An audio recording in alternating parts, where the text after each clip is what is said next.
Hi, I'm Dr. Brian Lesage, and we're here at the Beverly Hills Institute of Dental Aesthetics. And what we'd like to demonstrate this afternoon for you is using Herculite Ultra on an anterior tooth, and hopefully share with you how its simple system of not as many shades as the Herculite XRV had, and its polishability, so the way it handles and its polishability will really simplify your life in your operatory. So what we'd like to do is just fix this very simple class 4 chip on tooth number 8 on Jessica. Very nice patient here. And it's very small, but sometimes the small ones actually can be difficult. So with that little intro, let me get started.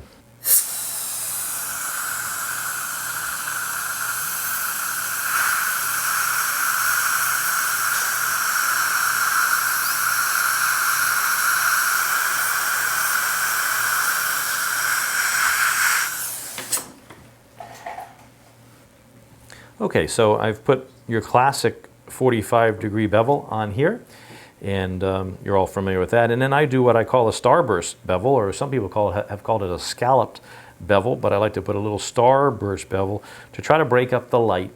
And then in this procedure, we'll be basically putting down one shade of composite, and probably just because she has such translucency in this mesial corner on tooth number 9, obviously the tooth that we're trying to mirror, I'll probably have to put just a little bit of a second shade there in particular for this case because of her translucency.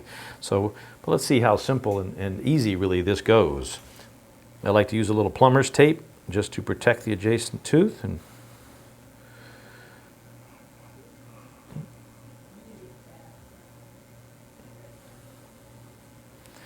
so try to get that in there, not having any wrinkles or crinkles on it. And this is nice and thin. You can get this literally at Home Depot for $1. No, just one. $1.40 for like 100 yards. So very inexpensive, simple stuff to protect the adjacent tooth while I go ahead and etch. This is pretty much all in enamel, maybe a tiny bit of dentin. So we're just using, 33, 35, 37% phosphoric acid etch. And dentin we'd only want to etch for a minute. Dentin we'd only want to etch for 15 seconds. So dentin only 15 seconds. Enamel you can go a little longer if you're all in enamel for maybe 30 seconds. Is very safe. So just a nice etch.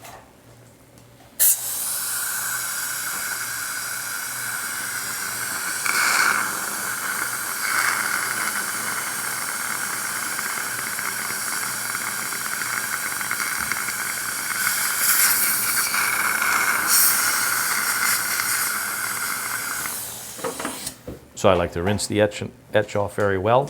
And now we'll use some Optibond Solo Plus. And actually, I'm glad I watched Edwin. Actually, he tore that out of the wrapper. And that's something very important. The etch, I hope you could tell that the etch pattern, I didn't point it out to you, but I should have showed you that the etch pattern was well beyond the bevel. And that's really important when you're doing these restorations, is etch beyond the bevel. And this material we can carry down a little bit beyond our bevel. And I say finish it to infinity. But you want to make sure that you open these wrappers up, okay, right on the spot. So don't open them up in your operatory and leave them open. Sometimes the assistants think they're being efficient by having them open up prior to using them, and that actually is going to change the chemistry a little bit. So keep them in the aluminum foil wrappers until you're going to use them. And I usually use 2 or 3 coats. So I like to use 2 or 3 coats, and you can watch that I am, in fact, rubbing, scrubbing, agitating. You choose the word. Agitation is what most of us probably put. That's the word in the literature most of the time would be agitate. And even though we're mostly, as I said, into enamel, we only maybe had a tiny bit of dentin exposed here, I still like to agitate this well. And so we get good adaptation, good flow into the enamel. Microstructure here, the etch pattern.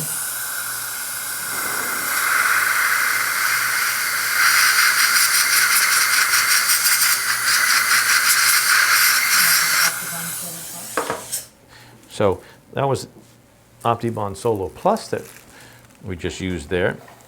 Now we blew that. So the Optibond Solo Plus is a total etch, 1 bottle system. So it has the primer and bond in it.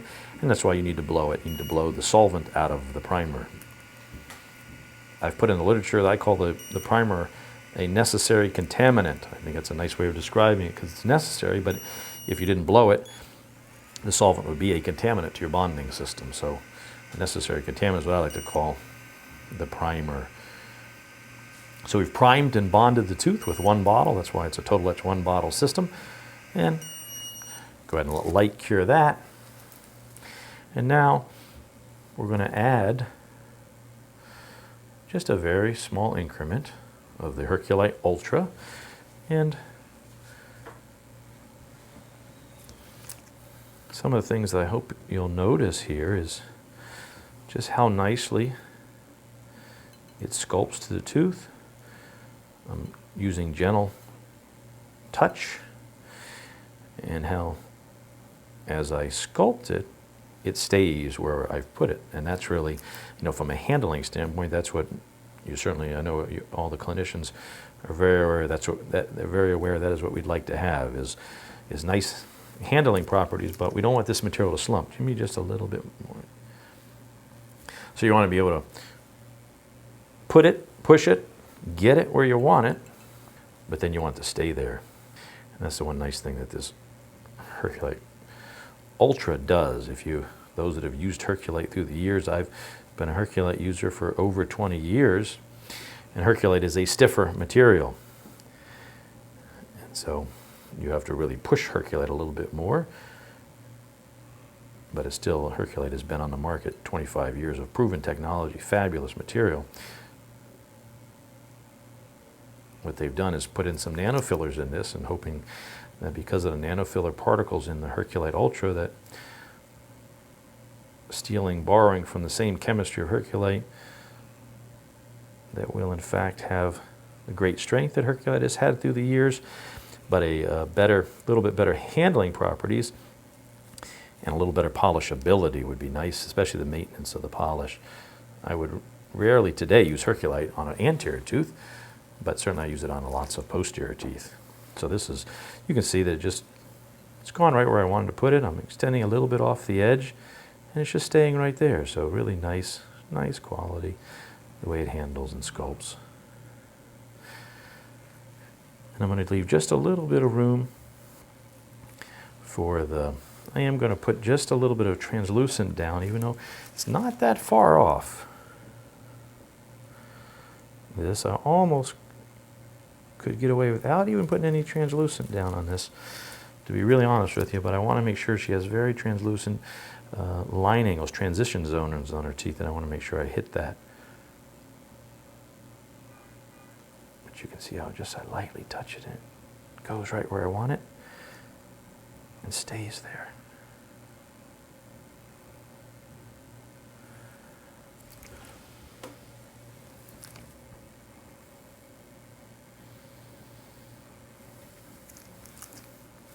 So I've extended, you can see hopefully that I have taken it a little bit past the bevel.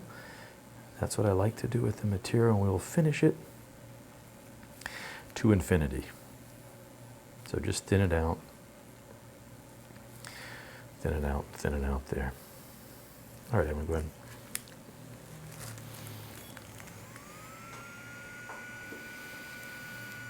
So now I'm using the demi light, which really is a very nice LED light. It's really lightweight, fits in your hand nicely, easy to have around your operatory. You don't have a cord. And we just put a nice sleeve on it here, keep it clean, safe between patients. It's got a small footprint of a battery pack, so to keep it charged, so you're not taking a lot of operatory space. It's a nice light.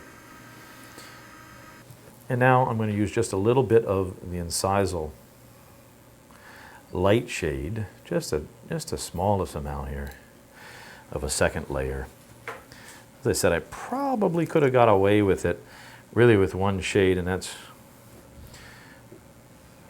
really was the design of the Herculite Ultra material, was to try to keep simplicity. They've cut down on the number of shades in the system versus the Herculite XRV, so trying to simplify the shades, don't make it so complicated,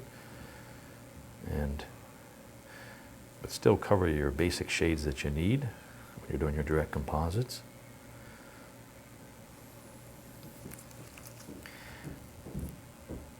again, look at the way wherever I put it, it stays, and that's what I like to see, and I think most dentists like to see when they're doing direct composites. Does the material stick to your instruments? And you can see it hasn't stuck to the instruments.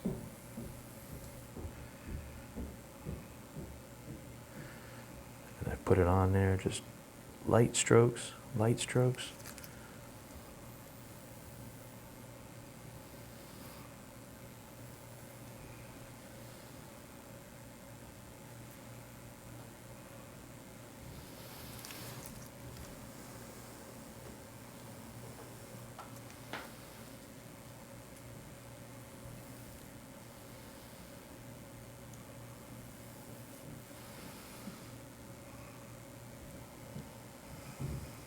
Okay, so you can see, really just put on a very thin layer, second layer there, very thin amount. So hopefully you get a feel for how, simple the system is. If you've taken a composite workshop from me before, many times I'll teach you need to use 2 or 3 shades, and many times I'll use tints. Now she didn't really need any tints here. I think you'll see how this is going to be rather seamless and have a nice chameleon type effect as it blends in from the restoration to the tooth interface. Really should be undetectable, hopefully, when we're done.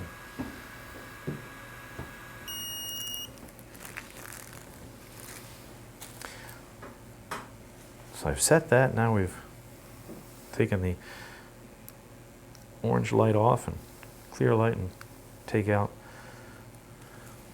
Now, if you notice, this tooth was tucked a little bit behind the tooth number 8 before we started, and I've brought it out a little bit, so I'll probably compromise somewhere in the middle. So probably just compromise somewhere in the middle, just a little bit on this. So I'm going to use a disc system. So I'm going to use a disc system at this point, and you use whatever disc system you're comfortable with.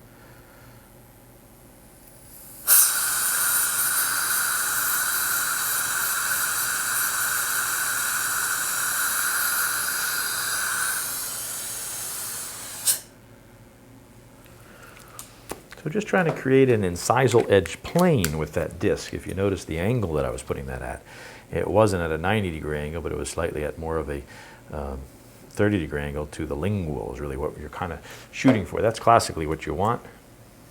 And many times I'll work on the lingual first, and you'll see I don't have a lot of extra flash, but we just want to get everything nice and smooth and comfortable for the patient so their tongue doesn't catch anything and they'll be able to floss nicely on this restoration. I think you can tell already that it's a pretty seamless restoration there.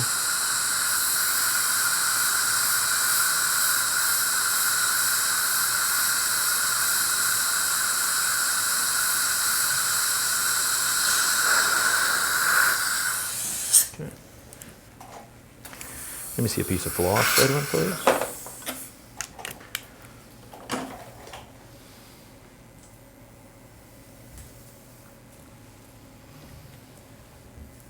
So, we should be able to floss. Basically, I took the material right up to the adjacent tooth because that plumber's tape is very, very thin. Very, very thin. Let me have a medium disc.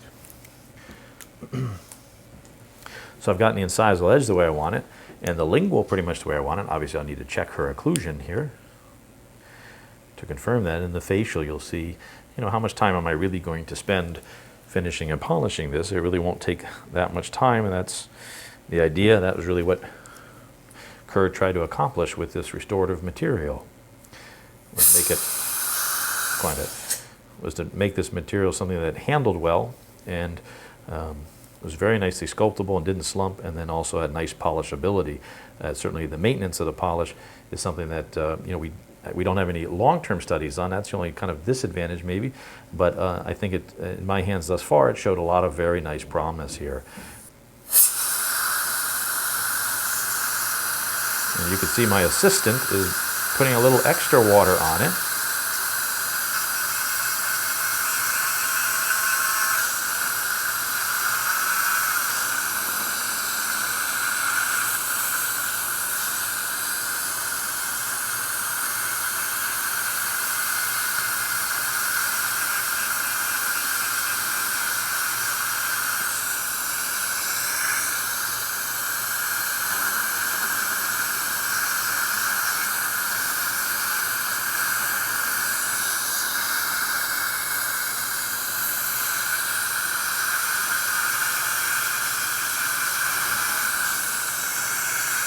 So it dry, Edwin? So look at that, really just with a medium disc, what we were able to really accomplish, which was really quite nice sheen to it already. Let me give you just a fine. So all I've done on the facial surface here is taken a medium disc to the facial surface, and now just a fine disc pretty much mirrors the luster of the adjacent tooth, that's what we're trying to do in dentistry. And that's quite a nice shine there.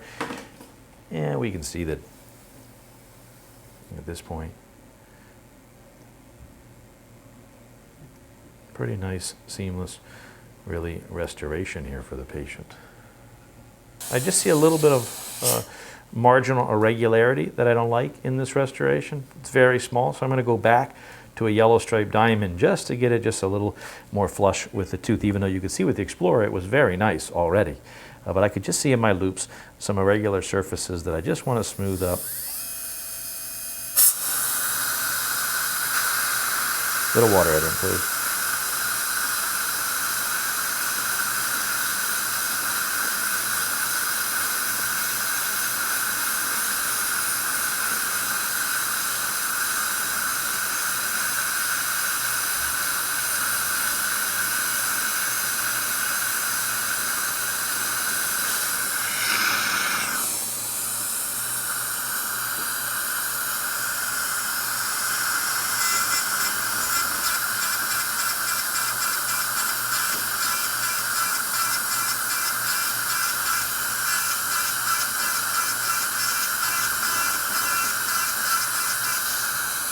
Slow it down.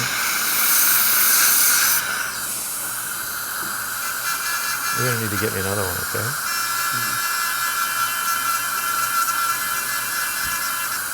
Okay. Yeah, give me the one yellow.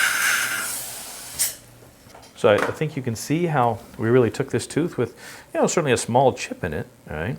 And put a small bevel and then etched and primed and bonded and then placed this Herculite Ultra.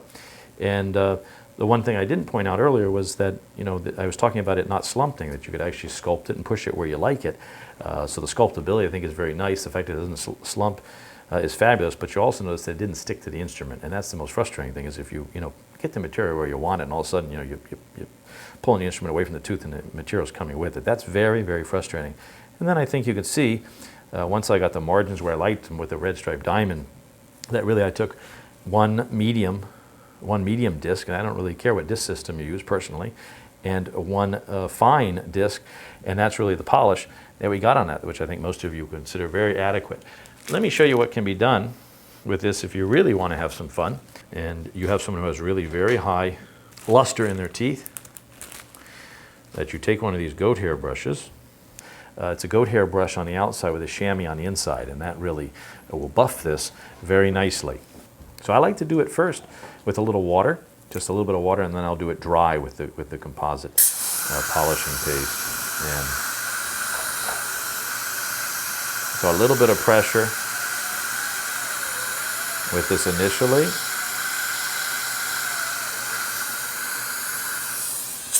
So a little bit of pressure with it initially, with a little bit of water, and then I come back, kind of like a shoe shiner almost, and then just I'll lightly kiss the tooth.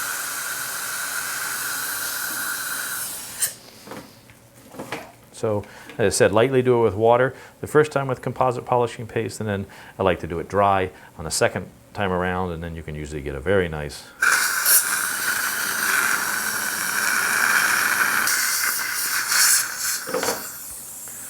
Okay, so I think hopefully that what I was able to demonstrate here really was how simple this technique really is. So the Herculite Ultra hopefully has simplified things for us, made a material that we can handle nicely, has really the same 25 years of proven technology that we've learned and gained through the use of Herculite XRV through all these years. But now trying to simplify it, make it a little so it handles a little easier in most clinicians' hands, the way that many of the other microhybrids really handle. A little easier to move around, but does not slump for you, is not sticky. And then try to cut down on the number of shades that we need to use. As you saw, I used 2 here. Probably could have got away with 1, honestly, but I'm a little fussy sometimes. So I hope that you like really a nice polish. You saw I really only used a yellow striped diamond is what I used initially, just to get a little bit of contour, so a yellow striped diamond.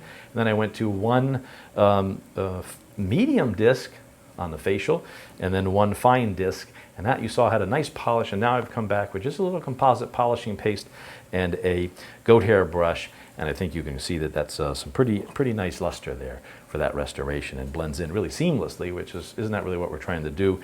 I think it blends in seamlessly and it mirrors the adjacent tooth, which is really the criteria for a nice direct composite restoration. So hopefully this will benefit you in your practices, and you'll be able to deliver restorations at just a little higher level from this point forward. This is great with this great material, Herculite Ultra.